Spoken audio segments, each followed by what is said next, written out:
You are the last of the human race. You've wandered so far from home. This is what you've been missing. Wow. I'm Cadmus Pryde. You're home now. This is New Attica. It's a whole human city. It's what you always wanted.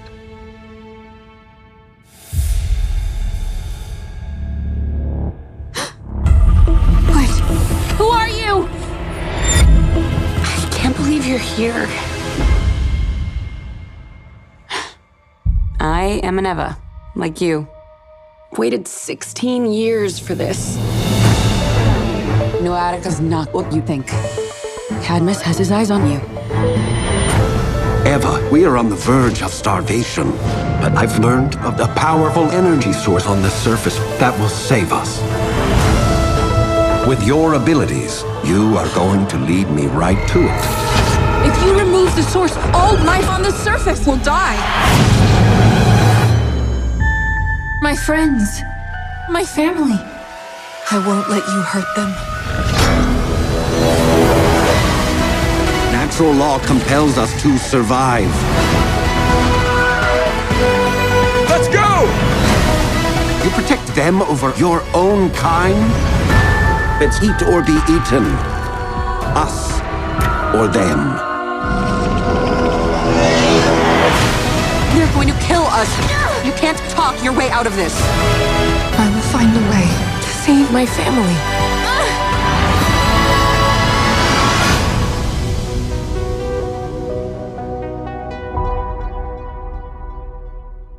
Roll over there. We do really rule the world. Okay.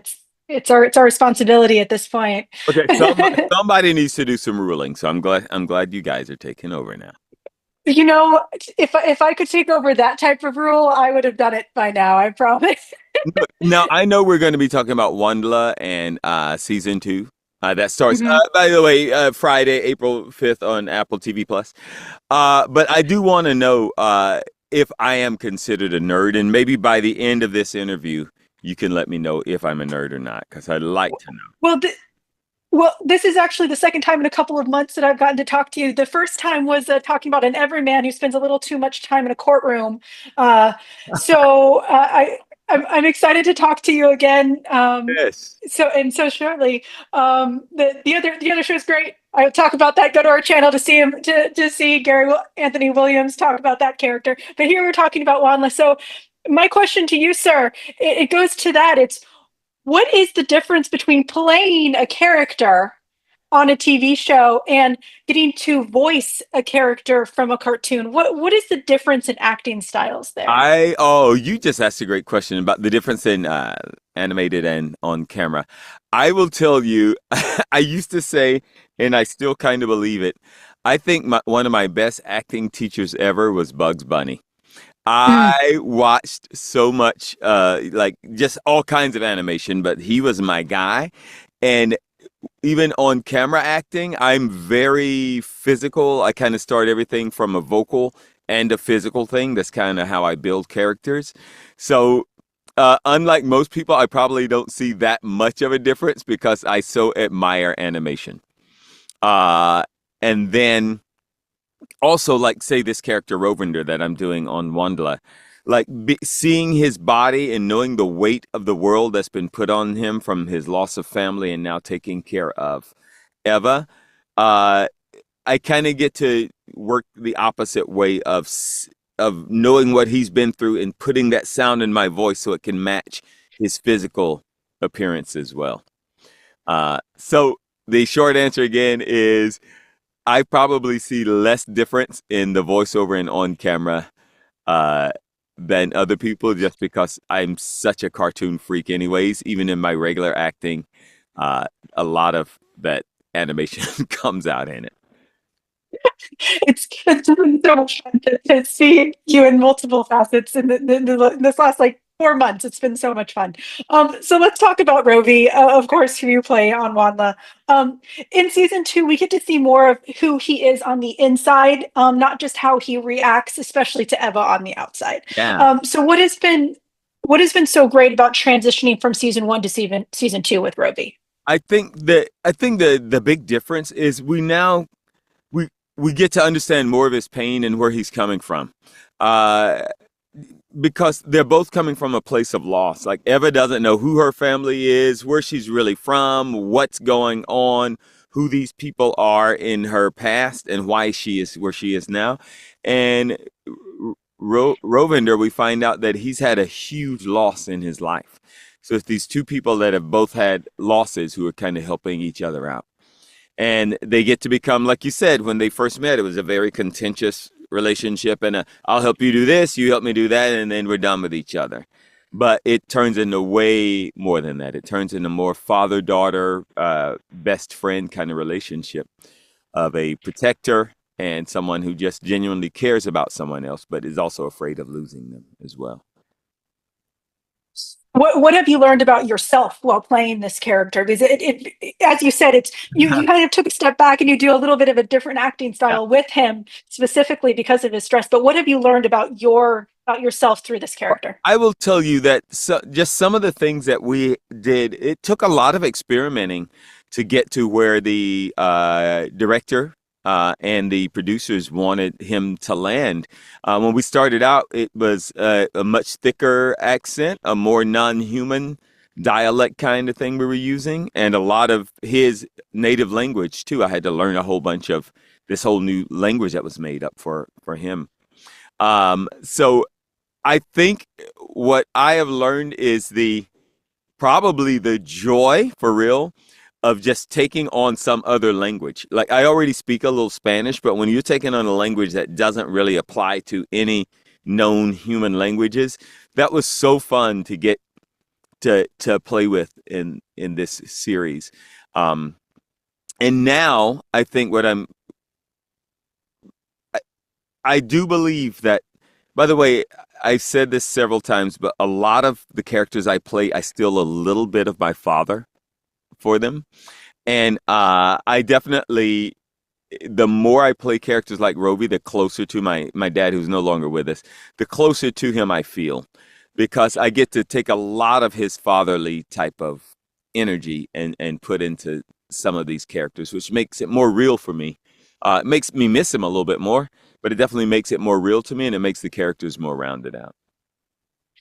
With us getting more of his backstory, especially in the second part of the season, what are you most excited for audiences to learn about Rovender? Well, I think even not just about Rovender, but about the relationship with Rovender and Eva, to see how even like in their hardest times they can help each other out, because we will see in this second part, like Rovender is in a lot of trouble.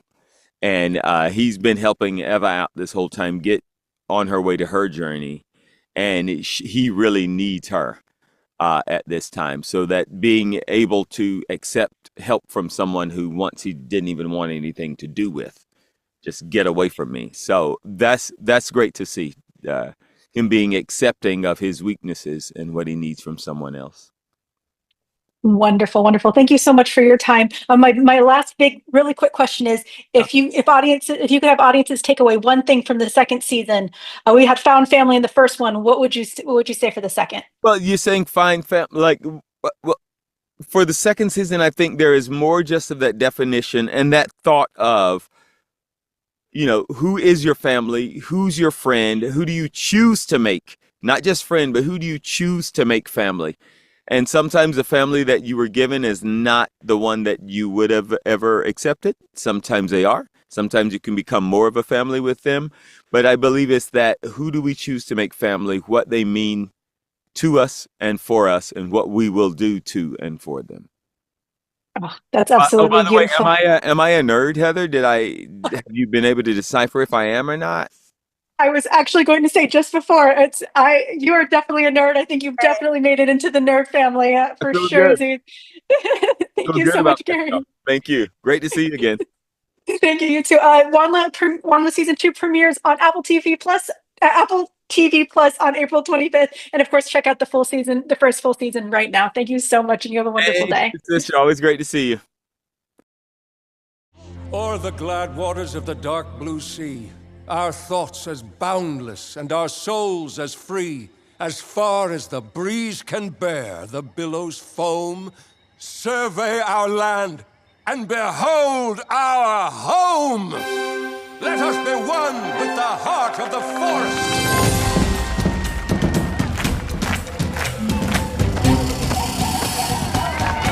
Eva, come.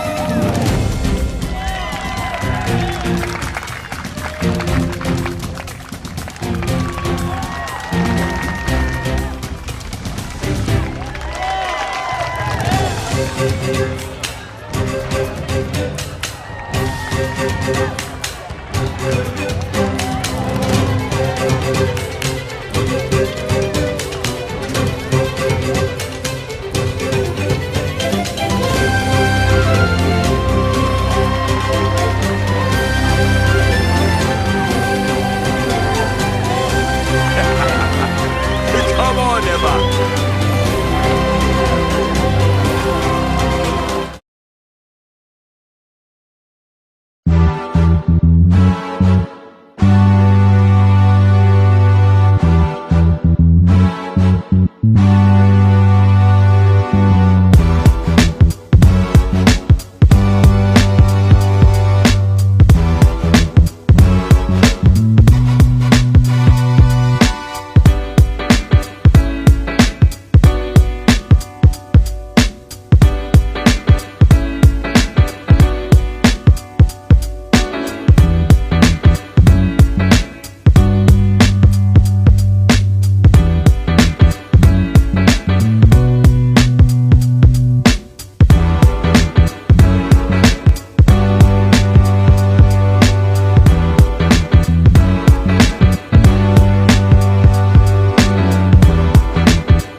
Nerds rule the world. Pleasure chatting with you. Love to all my nerds who rule the world. Nerds rule the world. Yes, we do. Thanks. Nerds rule the world. Thank you. I love the nerds ruling the world, so more power to you. Patrick, what up, man? And yes, they do. Nerds rule the world, kid. Yes, You know what sir. I'm one Thank of you. Awesome. Kuya P, nerds rule the world. Hello. Yes, they do. Yes! Oh, Nerds rule the world. I got. It's in the title of your show, like Nerds Rule the World. Like, I want more black weirdos on screen, and I don't feel like we ever get to see that very much. Thank you so much. Nerds do rule the world. Yes. Thank you. Thank you, Nerds Rule. Love it. Hello, Sarah. Hello, Julie. Yes, Rock on. I love it. Thank you so much. It's good to see you. I love Nerds Rule the World. But yeah, there's a heavy nerd component, man. Yeah. And at the end of the day, if you ask me, nerds rule the world. So absolutely. And you're right. Nerds do rule the world. We're just the best. Yes. Thank you, ladies. Thanks so much. Yes. Thank you, guys. Bye. It's your boy Kuya P. Nerds rule the world. Thank you so much, guys. I appreciate you. do. They rule the world all right. Yes. Take care, Tony. Thank you, guys.